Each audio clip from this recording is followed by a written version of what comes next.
Burkina Faso ka flancɛ fanga ɲɛma Capitaine Ibrahim Traoré ale ye farafina tilebinfan jamanaw ka tɔnba min bɛ nafolo sɔrɔko kofɔ CEDEAO o ɲɛma Umaru Sisoko Ambalo bisimila Wagadugu kɔnɔ. Ni Laginɛ Bisawo ka masacɛ nin ko ale nana Burkina Faso yaasa ka se ka na filɛri kɛ flancɛ fanga bɛ taara taabolo min kan ani lankanako fɛnɛ bɛ bolo min kan.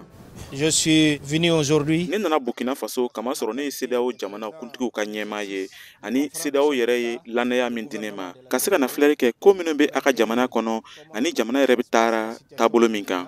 Hali n'a sɔrɔla min bɛ kunbɛnbɛnw na Burkina Faso kɔnɔ Mamadu Isufu n'ale bɛ kibaruya jɔnjɔnw dira ma jamana kɔnɔ a tun danganen don ne yɛrɛ kana filɛri kɛ a bɛ cogo min na. O tɛmɛnen kɔ a tun danganen don fana n kana n ka seereya yira Capitaine Ibrahim Traoré la k'a fɔ ale ɲɛna ko CEDEAO ma ɲina Burkina Faso kɔ. Kɛrɛnkɛrɛnnenya la ka taa jamana ye kɛlɛba min dan don ni bɛnkanni walikɛlaw ye.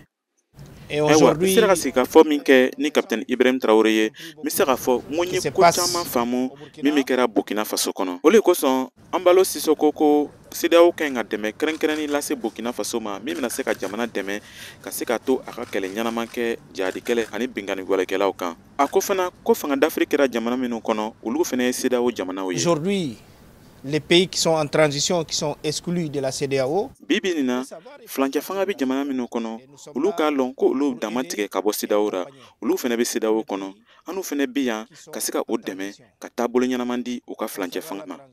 Nin ko ninnu senkɔrɔ Capitaine Ibrahim Traoré y'a fɔ ɲɛna ko min bɛ kɛra Burkina Faso olu bɛɛ ka ɲi baasi foyi tɛ flancɛ fanga ra. Transition au Burkina Faso. Hakilina jigira fanga d'Afrique fila minnu kɛra Burkina Faso ni a fɔlɔ kɛra janvier kalo tile 24 san 2022 ani septembre kalo tile 30 san 2022 CEDEAO tun ye latigɛ dɔw ta Burkina Faso kama nka a tun ma o kɔrɔn gwɛlɛya fɔ min ɲɔgɔn tun kɛra Mali ka flancɛ fanga ra.